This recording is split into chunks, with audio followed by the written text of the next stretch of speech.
بسم الله الرحمن الرحيم. السلام عليكم ورحمة الله وبركاته.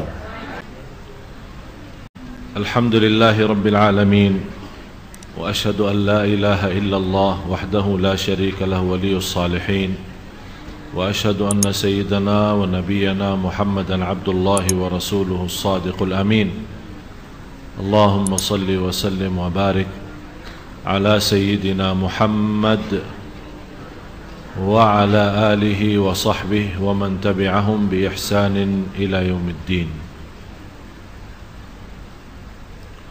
سبحانك لا علم لنا إلا ما علمتنا إنك أنت العليم الحكيم. Alhamdulillah, atas izin Allah Subhanahu wa Ta'ala, kita sama-sama jumpa lagi. Bapak-bapak, ibu-ibu yang sama-sama dimuliakan dan diberkahi Allah Subhanahu wa Ta'ala. Tema malam ini sangat penting untuk kita semua. Sebagaimana saya janjikan kemarin, bahasan saya tentang ayat ini. A'udzu billahi minasyaitonir rajim.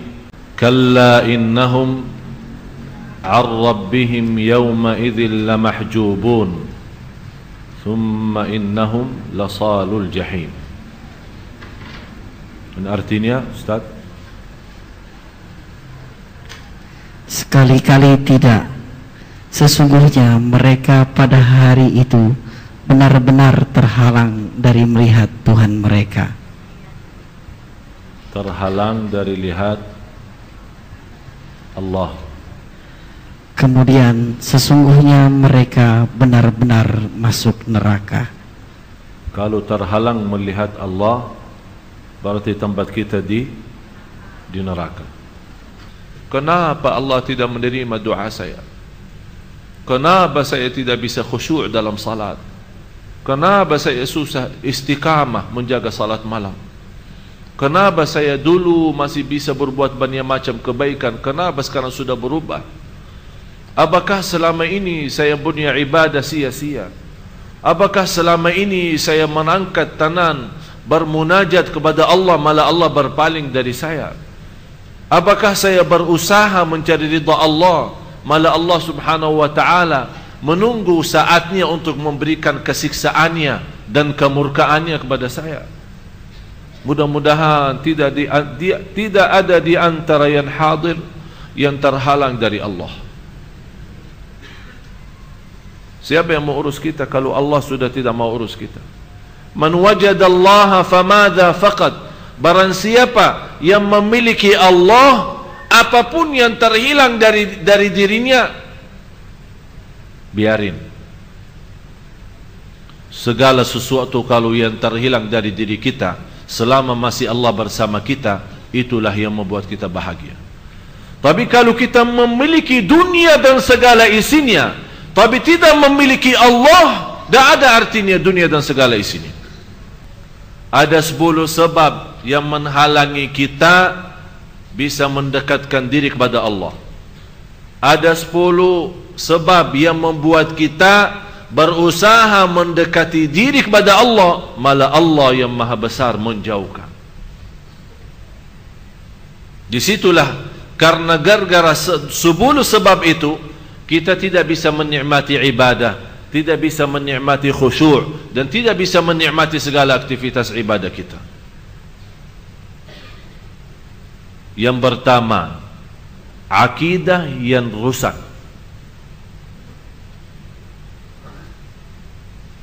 Sumber iman kita rusak. Sekarang tersebar sebuah kata yang menunjukkan kerusakan iman umat Islam. Allah tidak adil. Itu sering kita dengar. Malah yang saya heran, kita bukan dengar kata itu dari orang awam, malah yang kita dengar kata itu dari orang yang biasa majlis ta'lim dan majlis zikir. Kenapa dia berkata Allah tidak adil? Karena dia saat masih nakal, saat masih dosa dan maksiat, Allah tidak pernah uji dia. Malah enak, semuanya lancar, tidak ada masalah. Begitu dia buka halaman baru, taubatan nasuha, berhenti minuman keras, berhenti minuman dan maksiat dan dosa, berhenti kembali kepada Allah, sudah jaga salat malam, sudah jaga baca Quran, puasa Isnin Kamis, rutin majlis ilmu dan majlis zikir, tertumbah banyak cobaan dari kanan kiri. Mobilnya dicuri, rumahnya terbakar, sakit jantung, uangnya ditipu, usahanya ditipu, bermacam-macam cobaan. Dia sampai dia tidak pernah berfikir dari mana datang itu. Disitulah dia tanpa sadar, tanpa disengaja, tanpa dinawa itu, kenapa Allah sama saya begitu? Ini tanda akidah rusak.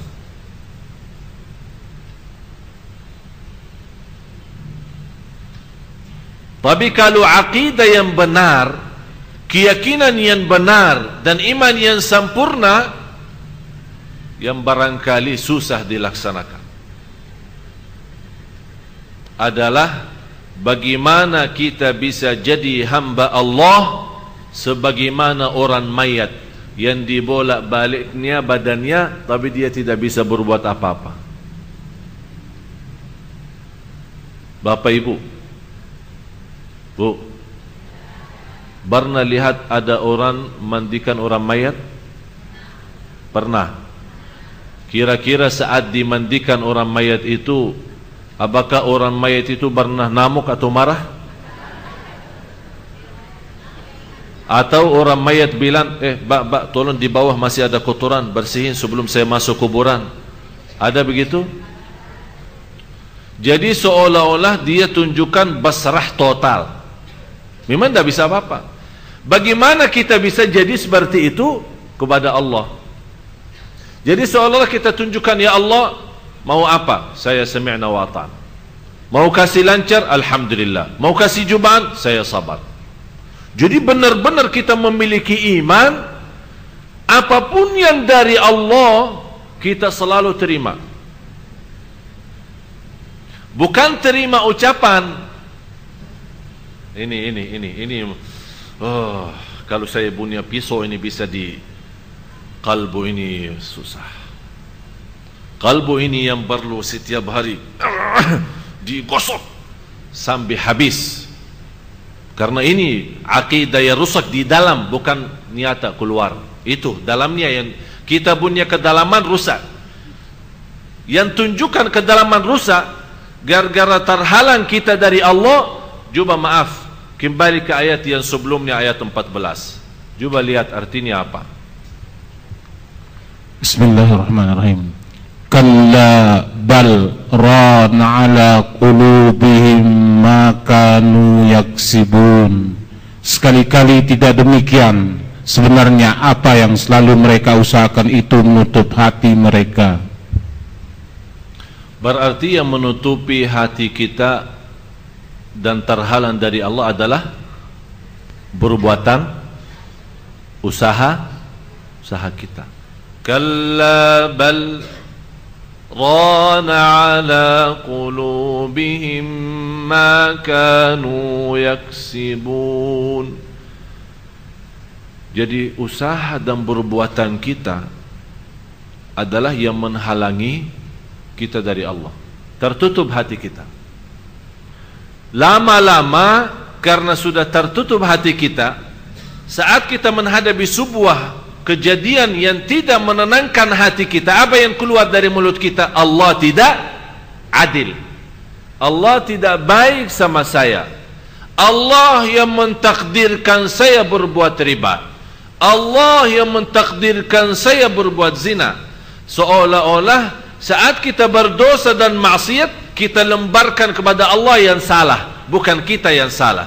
Tapi saat kita berbuat baik, ya Allah saya sudah baik, ya Allah saya sudah salat malam, Tapi begitu salah dan maksiat, ya Allah, disalahin Allah. Itu tanda akidah rusak. Hati-hati. Harus kita kembali kepada fitrah kita. Fitrahnya kesempurnaan yang Allah berikan apa? Kenapa sekarang hidup manusia sudah kacau? Karena kita yang membuat kacau, bukan Allah. Malah justru Allah memberikan yang terbaik dalam segala hal. Ucapan pun yang berikan oleh Allah yang terbaik. Tapi yang merusak langkah pertama, yang merusak dan memberikan akidah yang rusak itu loh, karena saat kita dilahirkan masih suci kan? Yang memberikan masukan siapa? Pertama kali siapa? Orang tua. Karena yang membawa anak sampai dia dewasa adalah orang tuanya. Oleh karena itu jangan heran kalau kita lihat ada orang masih megang budayanya, dia tidak peduli Islam menerima atau Islam tidak menerima, tapi langsung dia mengucapkan ini kebiasaan kakek nenek saya. Dia membela sampai mati, tapi dia tidak akan mau bersedia membela sampai mati Islam. Dia tidak akan bisa, karena sudah dibiasakan. Beda sama sahabat Rasulullah. Anak umur 18 tahun bisa menjadi memimpin tentara di dalam perang. Panglima umur 18 tahun. Yang kedua, syirik, bersutuhan, syirik kepada Allah. Kita kan sama-sama belajar, kita beribadah kepada Qul inna salati wa nusuki wa mahyaya wa mamati lillahi rabbil alamin. Lanjutannya apa? Ini sebuah perjanjian. Jadi bukan kita akui hidup dan mati kita lillah, bukan hanya lillah, la syarika lahu, tidak ada siapapun, besar maupun kecil, kaya maupun miskin, pejabat maupun biasa, tidak ada siapapun yang diberikan apa-apa dari ibadah hanya kepada Allah. La syarika lahu. Oleh karena itu kalau dibaca boleh disambung langsung. Qul inna salati wa nusuki wa mahyaya wa mamati lillahi rabbil alamin la syarika lah. La syarika lah. Sebuah kepastian. Jadi bukan kita ikhlas tapi tercampur riya, bukan kita iman tapi tercampur nifaq, bukan kita tauhid tapi tercampur syirik. Tidak. Kita tauhid, no syirik. Kita iman, tidak ada nifaq. Kita ikhlas, tidak ada riya. Itulah hakikatnya la syarika lahu. Sekarang alasannya untuk melancarkan usaha pergi ke tukang dukun. Untuk suaminya tidak nikah lagi, pergi ke tukang dukun. Untuk supaya mendapatkan rumah yang aman, pergi ke tukang dukun. Untuk kita bisa mendapatkan perhatian banyak orang, pergi ke tukang dukun. Dibacakan di cincinnya. Ini ada cincin. Ini kalau ini cincin Madinah ya, alhamdulillah tidak usah dibacain. Malah yang lucunya, ada seorang ibu, tapi alhamdulillah bukan jamaah Sunda Kelapa, tapi seorang ibu sana jauh sudah sana lah. Dia pernah mendengar suaminya nikah lagi. Dia pergi ke tukang dukun, minta tolong. Mohon maaf ya, ini cerita benar ini. Minta tolong ini, Pak, saya minta obat biar suami saya tidak bisa berhubungan sama istrinya yang baru. Siap, boleh. Berapa? 5 juta. Bayar 5 juta. Dikasih obat. ternyata resep obatnya itu ada waktu tertentu atau cara tertentu, ibu itu salah. Ternyata berlebihan. Akibatnya apa? Bapak itu tidak bisa berhubungan sama dia juga.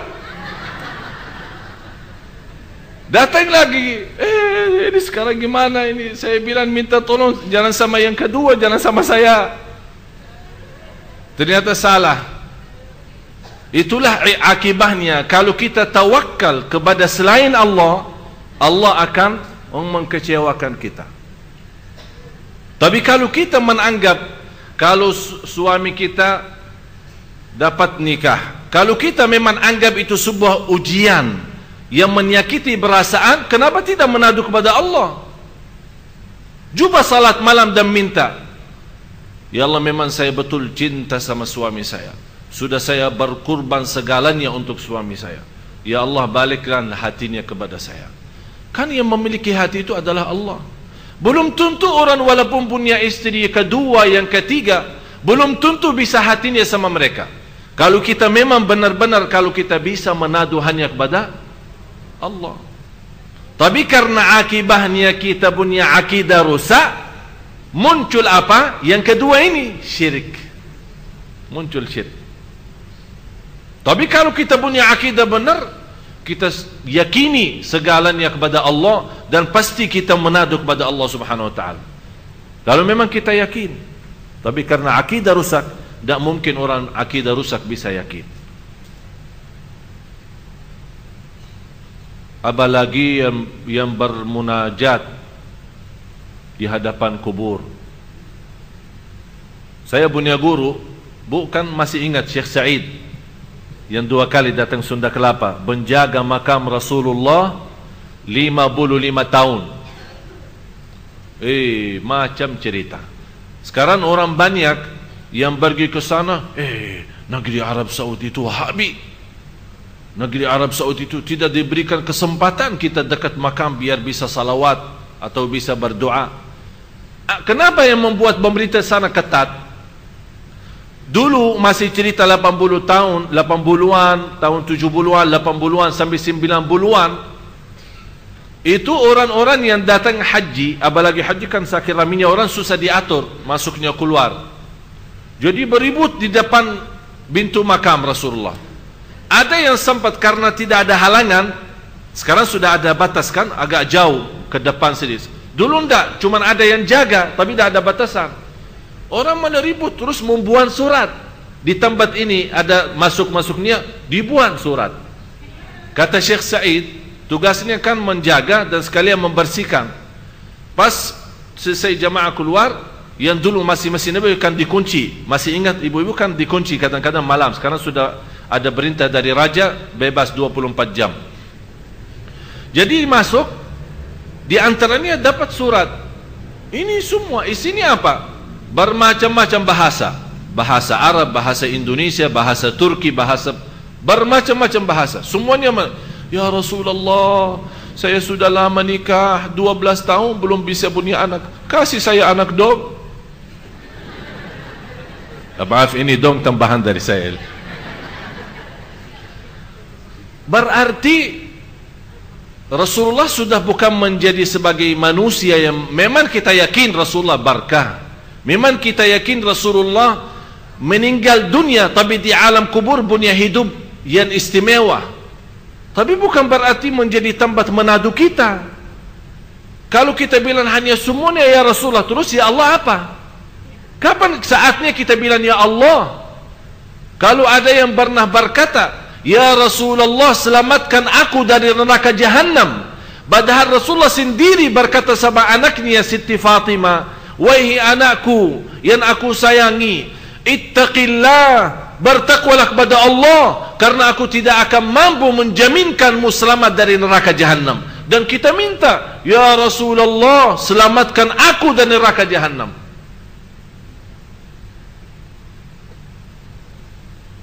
Ini sering dibacakan pas maulid, apalagi baca berzanji.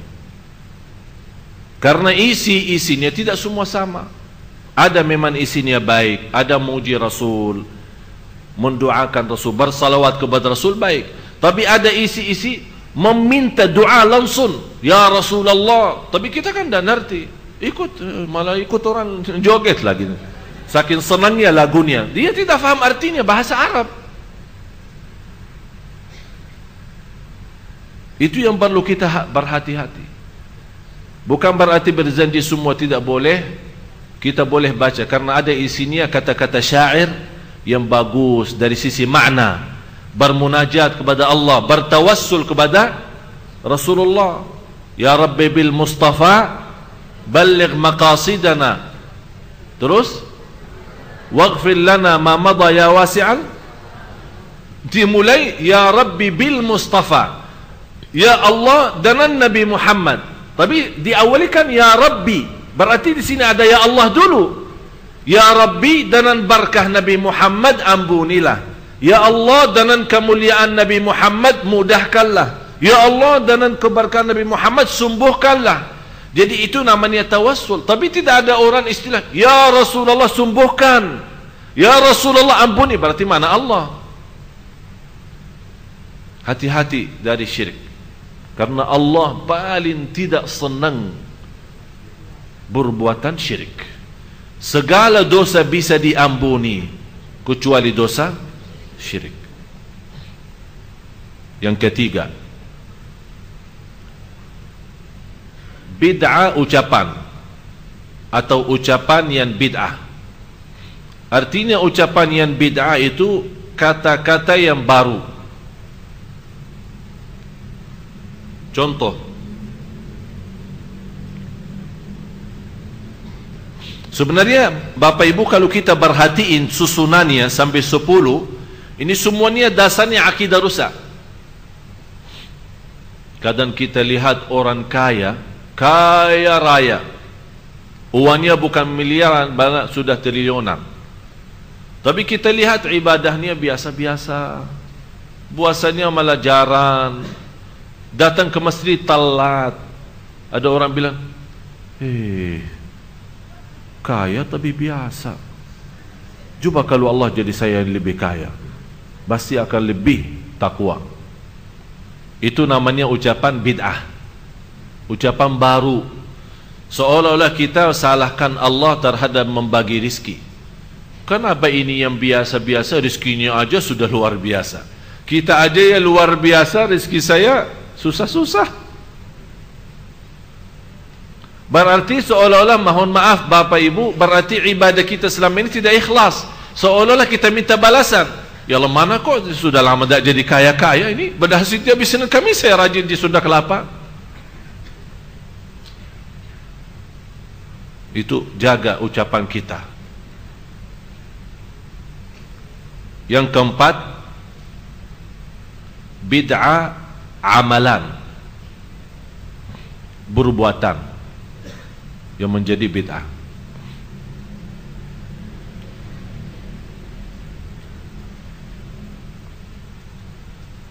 Contohnya apa? Orang-orang begitu masuk rumah baru harus disiram darahnya ayam di depan pintu rumah. Itu kan perbuatan kan? Memang dia punya keyakinan kepada Allah, tapi kenapa dia diselamatkan dari hantu katanya. Malah tukang bangunan ini, saya pernah dengar cerita itu di Lombok. Orang tukang bangunan di sana, kalau diperintahkan untuk naik atap untuk lanjut bangunan ke atas itu, Pak, tidak berani. Kok tidak berani? Ada apa? Harus sembelih ayam, Pak. Kalau sembelih ayam di sini dan siram darahnya baru saya naik. Kok gitu ceritanya? Termasuk sekarang bermacam sesajen, juru kunci. Allah tunjukkan Merapi tetap meletus walaupun ada juru kuncinya. Biar ada perbuatan macam itu jangan dipercayai. Tapi tetap walaupun Allah takdirkan dia meninggal dunia dan mewakili sekarang orang baru lagi juru kuncinya, masih tetap masyarakat menerima dan percaya. Itulah gara-gara perbuatan amalan bid'ah yang lama-lama menjadi kufur kepada Allah. Orang-orang bawa bermacam makanan sesajen ke depan laut biar diselamatkan. Pada dari salat malam bersedekah, mengangkat tangan, karena air laut kan makhluk Allah. Kalau Allah belum izinkan apa-apa, dia tidak bisa berbuat apa-apa. Kita ucapkan la haula wa quwwata illa billah, gunung dan batu dan air laut pun mengucapkan la haula wa la quwwata illa billah. Dia tidak akan punya upaya dan daya untuk berbuat apa-apa. Malah yang menarik saya, ada sebuah hadis qudsi, air laut setiap hari, coba Bapak Ibu dengarin. Air laut setiap hari 3 kali minta izin sama Allah untuk menghabiskan manusia. Tapi Allah bertahan, jangan dulu. Setiap hari berapa kali? 3 kali. Menurut saya air laut sudah sakit hati sama manusia. Benar-benar kecewa air laut. Malah ada orang berani datang ke dekat laut di pantai berbuat macam dosa dan maksiat. Seolah-olah berani lawan. Dia sudah sakit hati. Ya Allah, izinkan saya habiskan mereka. Kata Allah, jangan dulu. Masih ada di antara hambaku yang masih beristighfar. Biarkan. Tapi begitu sudah air laut yang ada di Aceh, saat Allah sudah membiarkan, udah terserah. Tapi masih rahmat Allah, masih rahmat Allah dan tanah rahmat Allah di situ. Air yang maju yang namanya tsunami menghabiskan 500.000. Tapi Bapak Ibu, saya yakin kalau bukan di situ ada rahmat Allah, tidak ada yang namanya Aceh saat ini. Walaupun Allah izinkan air laut maju menjadi sebuah hukuman atas perbuatan manusia, tapi tetap masih Allah kasih sayang. Padahal dikirakan seharusnya tsunami itu mengakibatkan tidak ada daerah Aceh. Tidak ada Aceh, tidak ada, sudah habis. Saya kemarin dari Aceh 4 hari lalu. Saya dibawa keliling ke tempat bekas-bekas tsunami. Ya Allah, memang Allah maha dahsyat. Allah maha segala-galanya. Air laut makhluk, tapi dahsyat. Tapi juga dia tidak bisa berbuat apa-apa kalau belum ada izin Allah. Tapi Allah kirimkan dan melepaskan air laut untuk menghabiskan manusia. Tapi tetap Allah masih bertahan. Jangan habiskan semuanya. Biar sebagian jadi korban, agar sebagian yang lain sadar dan taubat. Tapi na'udzubillah, manusia masih lebih parah lagi. Masih seperti ini tidak ada urusan. Ini sebuah kejadian karena sebenarnya ada pengaruh semesta alam, karena kedekatan bintang ini dengan bintang itu, kemudian laut tidak ini normal, ini alasannya, kemudian bikin macam alasan. Mataharinya seharusnya diterbit dengan sekian derajat, dan bulan ini karena ada sedikit hambatan air lautnya. Apaan itu? Ikan yang ada di dalam air laut dan semua makhluk yang ada di dalam air laut di saat itu bermunajat kepada Allah, beristighfar. Bumi yang namanya bumi, di hadis yang sahih Rasulullah bersabda, innal abdal fajir idza mat istaraha al bilad wal ibad wash shajar wad dawab. Kalau hamba Allah yang fasik meninggal dunia, bumi, pohon dan batu beristirahat, mengucapkan terima kasih Allah, engkau sudah mengambil nyawa orang fasik. Karena bumi tidak senang orang fasik berjalan di atasnya. Begitu ada orang salih meninggal dunia, Yang pertama sedihnya bumi mengadu kepada Allah, ya Allah, kenapa ini orang saleh? Biarkan dia masih enak jalanannya. Kemana saja dia pergi akhlaknya baik, sopan, amanat, tawadu, rendah hati, dah pernah berbuat macam-macam di atasku. Kata Allah, sudah saatnya dia meninggal, kamulah jadi saksi baik bagi dia nanti di hari kiamat. Allah jadikan bumi saksi baik. Baca Bapak Ibu surat Idza Zulzilat. Idza zulzilatil ardu zilzalaha wa akhrajatil ardu athqalaha wa qala al insanu ma laha yawma idzin tuhadditsu akhbaraha. Berita, dia akan memberitakan semuanya kepada Allah nanti di hari kiamat atas apa yang kita lakukan, baiknya maupun buruknya. Jadi hati-hati Bapak Ibu, ucapan kita, berlangkah kita, berlakuan kita, bukan hanya mata dan tangan kita jadi saksi, bumi pun jadi saksi. Kalau ada orang satu jadi saksi, kita bisa celaka. Bagaimana kalau seluruh makhluk jadi saksi di hadapan kita, di hadapan Allah Subhanahu wa taala?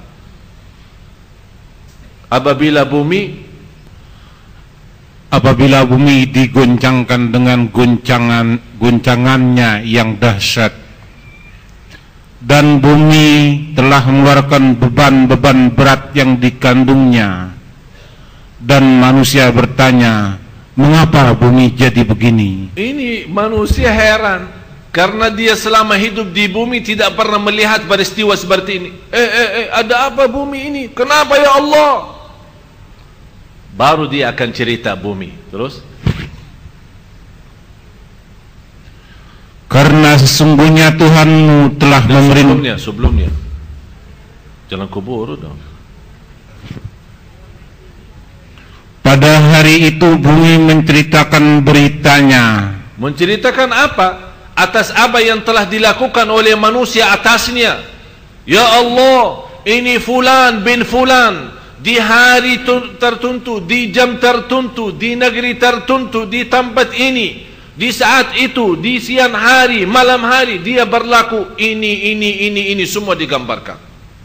Langsung manusia heran, ada apa ini sama bumi? Semuanya dia ceritakan. Kita malu sendiri saja, apalagi dicerita lagi sama bumi. Apa jawaban bumi? Terus, karena sesungguhnya Tuhanmu telah memerintahkan yang demikian itu kepadanya. Allah Maha Kuasa. Bumi diperintahkan Allah. Kira-kira siapa makhluk yang hebat yang bisa memerintahkan bumi berbicara? Hanya Allah Subhanahu wa ta'ala. Yang kelima,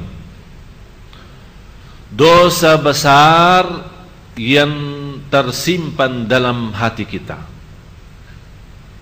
Ini salah satu yang menghalangi kita dari Allah. Apa itu dosa besar yang terhalang kita? Dosa besar yang ada di batin kita.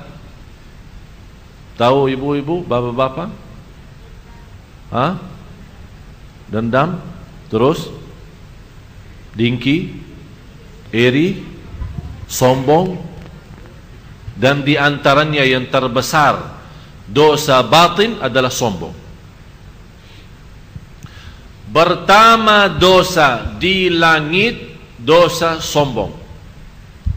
Pertama dosa di bumi, dosa pembunuhan.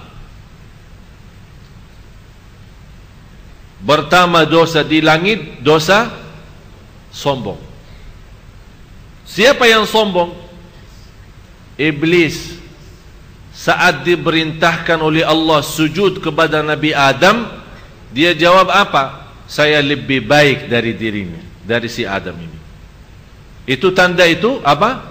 Sombong. Karena dia sombong, dia tidak mau bersujud dengan perintah Allah. Jadi hati-hati dari dosa batin, dosa besar batin. Sombong, iri, dengki, dendam, yang kita bisa jaga. Artinya Bapak Ibu, ada dosa bisikan. Kadang-kadang mohon maaf, ada sebuah bisikan dalam hati kita, tapi kita sendiri tidak suka. Contoh, ada seorang ibu datang, tiba-tiba begitu kita lihat ibu, muncul perasaan tidak enak. Kenapa dia datang? Padahal kita tidak punya masalah sama dia. Dia baik, kita baik sama dia, dia baik sama kita. Tapi kenapa ada bisikan-bisikan seperti ini? Ini semuanya was-was dari syaitan. Tidak usah diperhatiin, beristighfar saja. Tapi yang menjadi bahaya adalah dosa batin yang kita memberikan perhatian. Sombong, ya sengaja sombong, malah bertambah sombong. Itu yang perlu kita jaga. Karena dari dosa besar batin menghalangi kita dari Allah. Yang keenam, dosa besar lahir.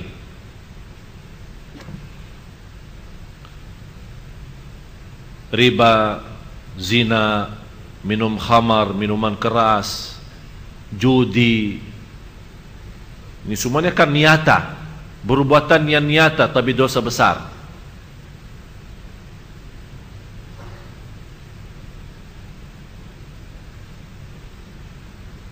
Apalagi tersebar di jamaah kita,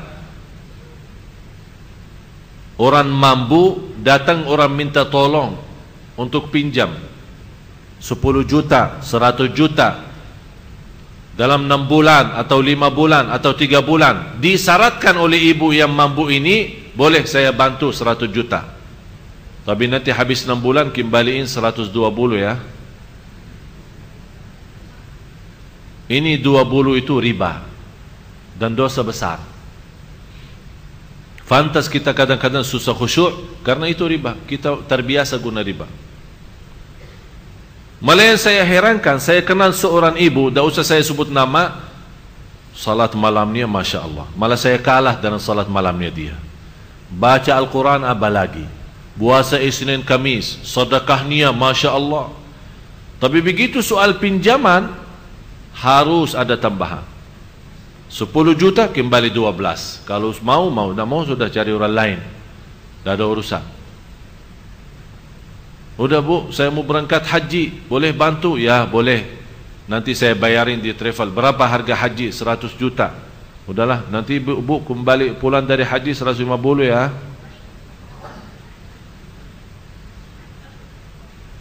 Jadi dia menganggap, oh saya ikhlas bantu orang.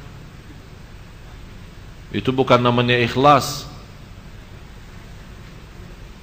Namanya apa ya? Cari duit ya. La haula wala quwwata. Saya selalu jelaskan, satu kali riba dosanya lebih besar daripada 36 kali zina dengan ibu kita sendiri. Hati-hati Bapak Ibu, jangan terbiasa riba. Punya rizki yang cukup, tidak usah bermuamalat dengan bank yang berbunga-bunga. Punya usaha, jalankan usaha dengan rizki apa yang ada. Allah berkahi. Jangan kuburu mau jadi kaya, jangan kuburu mencari usaha besar. Semakin bertingkat usaha kita, tapi dengan riba, na'udzubillah. Berarti selama kita hidup, makanan kita, anak kita, keturunan kita, keluarga kita, cucu kita, semuanya dari hasil riba itu. Dan bahaya riba, kalau kita punya modal besar halal, sedikit masuknya riba, hancur yang halal itu. Bahaya itu, penyakit. Hati-hati. Yang ketujuh, istiqamah atas dosa kecil. Ini istilah baru ya. Ada yang pernah dengar istiqamah atas dosa? Ada orang istiqamah atas dosa. Dosa dia dosa kecil, tapi rutin, ikhlasnya luar biasa, istiqamahnya luar biasa, tapi atas dosa kecil. Walaupun memang dosa itu dosa kecil, tapi karena sering dilaksanakan, dijelaskan oleh ulama, la saghirata ma'al israr, tidak ada istilah dosa kecil selama kita lakukan secara terus menerus. Berarti karena sudah terus menerus jadi dosa besar.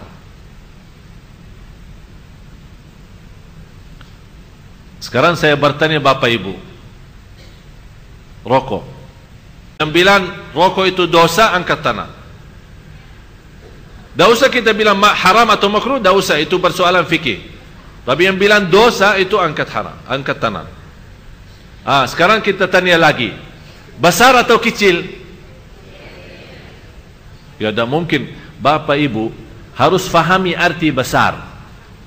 Apa arti dosa besar? Arti dosa besar kalau ada ancaman masuk neraka. Barang siapa yang berlaku dosa ini akan masuk neraka, itu dosa besar. Barang siapa yang laku dosa ini tidak akan masuk surga, berarti itu dosa besar. Barang siapa yang berlaku dosa ini akan dilaknati Allah, berarti itu dosa. Jadi kalau ada ancaman terhadap dosa itu, berarti sudah dosa itu besar. Kalau tidak ada ancaman, itu sudah dosa kecil.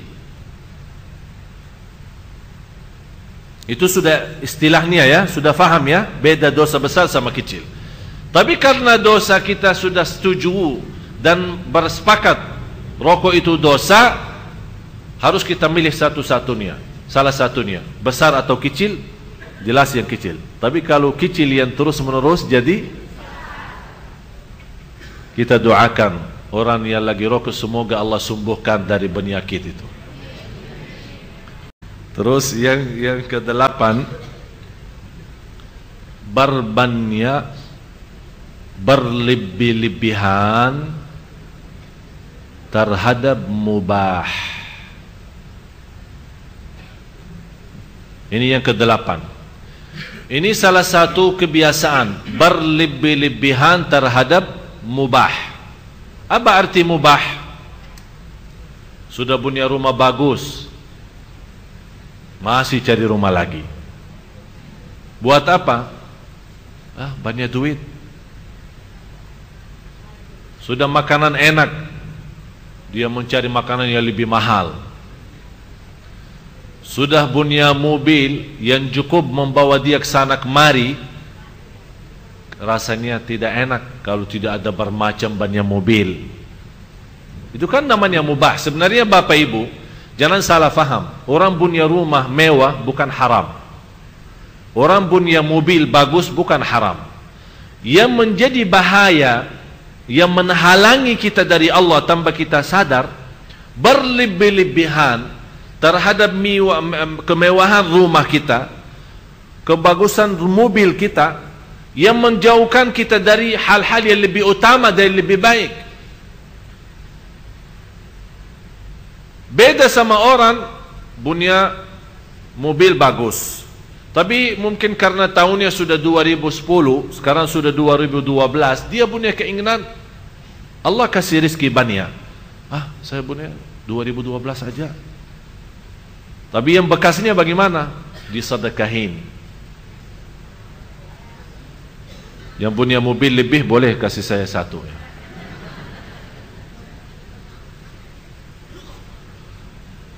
Sudah faham? Berpakaian, sudah punya pakaian. Saya selalu bilang sama jemaah, tolong setiap bulan, saya sudah menjadi sebuah kebiasaan sama istri saya. Saya bilang setiap bulan kita periksa lemari sama-sama. Kita periksa, keluarin bajunya semua. Masya Allah bisa isi berapa kupar tas. Ini buat siapa? Ini sekampung orang sini atau untuk kamu sendiri? Saya pikir pakaian orang kampung dibawa kemari. Dia bilang ini punya saya sendiri. Udah, kamu milih 10 potongan pakaian saja, lebihnya disedekahin. Kamu milih mana yang kamu suka, mana yang kamu mau. Coba. Udah, dia habis milih 10, saya ambil 3 koper tas. Dengan berat membawanya, saya sedekahin semua. Jadi inilah yang berlebih-lebihan. Mohon maaf, apalagi sebagai wanita kan suka mencari yang baru. Boleh, setiap hari mau baki baru boleh. Yang ini lama sedekahin, jangan simpan. Mau setiap hari belanja, silahkan. InsyaAllah nanti saya minta Tanah Abang 24 jam buka, biar ibu-ibu bisa belanja terus. Tapi jangan berlebih-lebihan. Kalau sudah ada yang buat hari lebaran, alhamdulillah. Kalau memang ingin yang baru, ambil yang baru, beli yang baru walaupun mahal. Cari kesenangan, tidak ada masalah. Islam tidak melarang kita senang. Tapi jangan berlebih-lebihan sambil bekasnya pun disimpan. Baru mengambil, bekas disimpan, malah bisa lama tidak pernah kita pakai. Cuba bagaimana kalau kita menjadi seorang yang menutupi auratnya orang lain. Cuba bagaimana kelebihan makan kita memberikan menutupi kelaparan orang lain. Masya Allah, kita hidup damai, baru enak hidup kita. Rasulullah bersabda, tidak akan orang imannya seorang iman sempurna kalau dia tidur tetangganya lapar. Cuba bayangkan, tidak akan sempurna iman seorang kalau dia tidur malam hari tetangganya lapar. Saya punya ayah, alhamdulillah masih hidup. Beliau punya kebiasaan, setiap ada undangan atau ada kemasukan makanan dari luar dibawa oleh orang atau apa, sebelum diundang anak memakan sama-sama, dia langsung kirimkan anak-anak masing. Kadang-kadang saya, kadang-kadang adik saya, bungkusan-bungkusan. Ini tetangga saya, ini satu, tolong antarin ini. Kamu ke sana. Sampai dia memperhatiin 7 rumah tangga, 7-nya, sampai yang ke-7.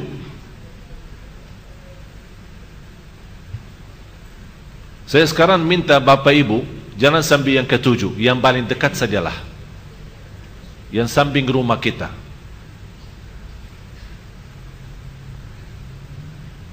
Itu nikmatnya pas hari lebaran. Kenapa disunnahkan pas kita sembelih kurban kita? Kenapa disusunkan bagi 3 bagian? 1 buat kita makan, betul? 1/3 sedekah. 1/3 buat apa? Hadiah. Apa istilah hadiah? Walaupun orang kaya raya boleh kita hadiahkan dari daging kurban. Apa tujuan Islam? Untuk menjadikan bersatuan, kedamaian. Yang kaya dapat, yang miskin dapat. Yang kaya menutupi matanya biar dia, tetangga saya sembelih bermacam kambing, tidak ada kirim kambing ke saya. Allah tutupi matanya. Jangan hasud, ini sudah bagian buatmu. Yang miskin lihat tetangganya sembelih bermacam kambing, mana nasib saya? Ini nasibmu, sedekah. Udah menutupi kelaparan. Islam memang luar biasa menaturkan sedekah kita, termasuk kurban.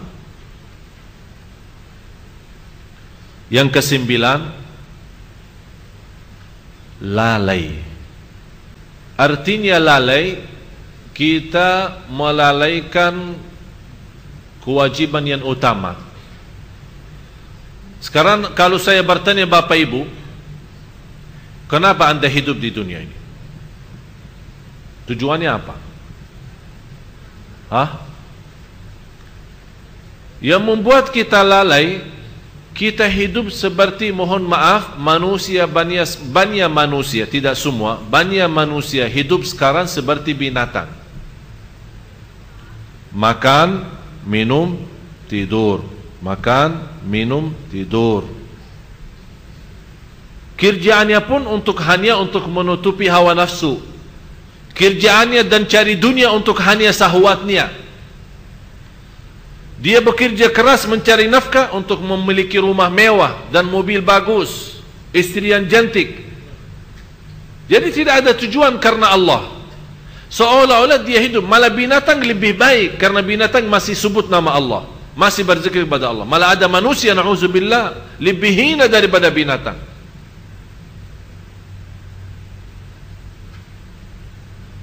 Allah menciptakan malaika dengan cahaya, bunya akal, tapi tidak bunya syahwat.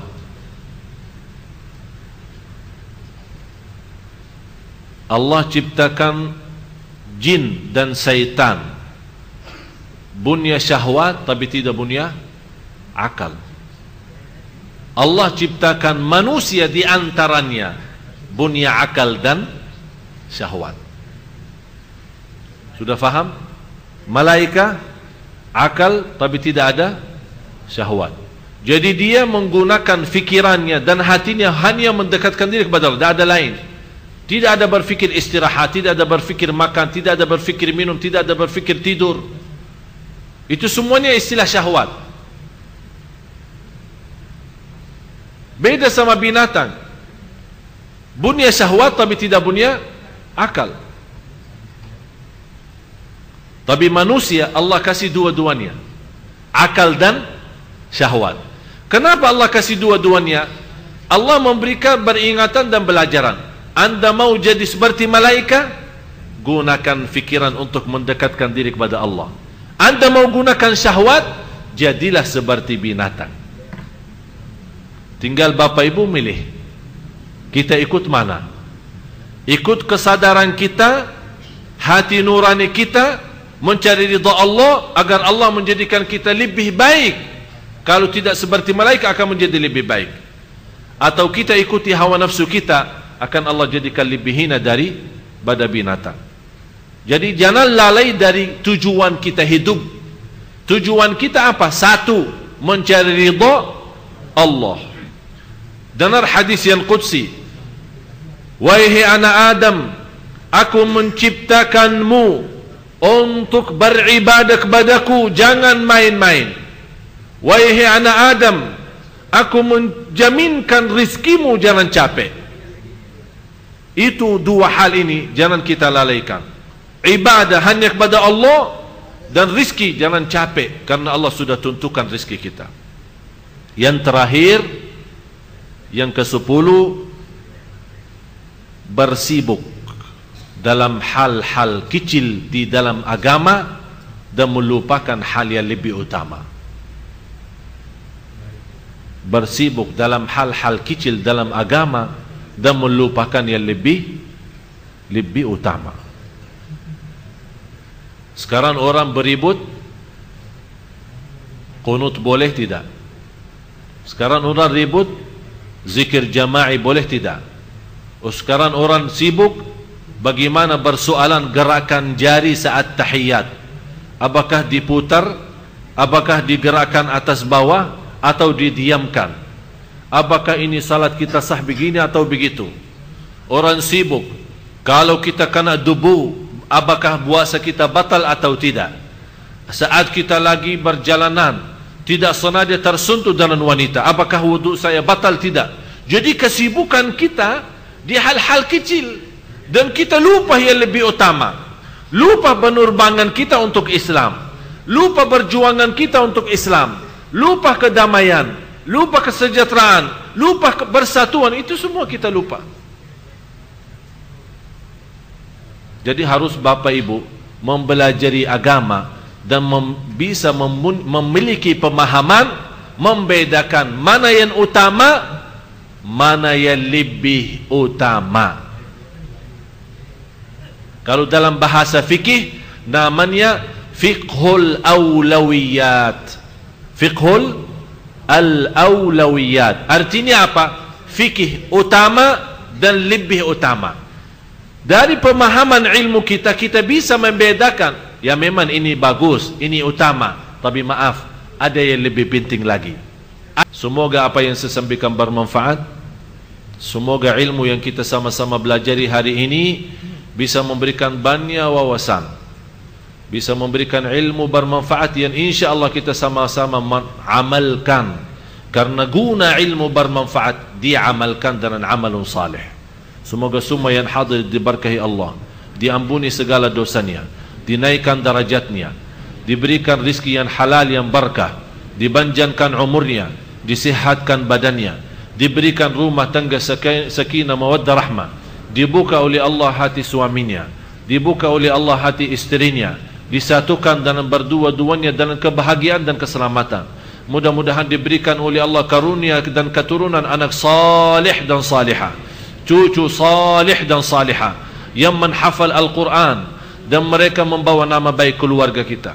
Ya Dzal Jalali wal Ikram, ya Allah, bagaimana Engkau berikan kepada kami kemudahan sama-sama berkumpul di majlis ini. Ya Allah, berilah kepada kami kemuliaan sama-sama jumpa lagi di surgamu ya Allah, di surgamu ya Allah bersama Nabi Muhammad sallallahu alaihi wasallam. Rabbana atina fid dunya hasanah wa fil akhirati hasanah wa qina adzaban nar.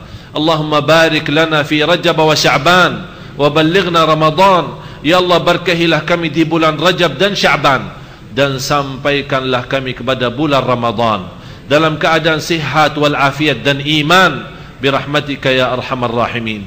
Wa sallallahu ala sayyidina wa nabiyina Muhammad wa ala alihi wa sahbihi wasallam. Walhamdulillahi rabbil alamin.